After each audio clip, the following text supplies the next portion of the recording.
Hey there, welcome to the channel. Today I'm going to show you how you can activate your debit card of the US bank. So first, you're going to open your preferred web browser, and on the address bar or the Google search bar you're going to type in US bank.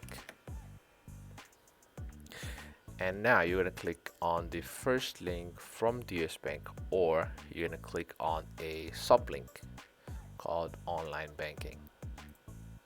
You can choose any you like. So now you can click on login right there.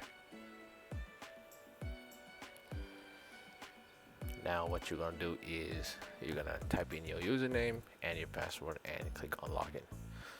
That will take you to the main page of your account, your online banking account. There on the debit card section, you're gonna click on activate your debit card. Then a list of steps, or some steps will be prompted to be completed. You just simply complete the steps, give the required information, and when you complete those steps, your debit card will be successfully activated. If this content helped you, make sure you like, share, and subscribe to the channel. Thank you.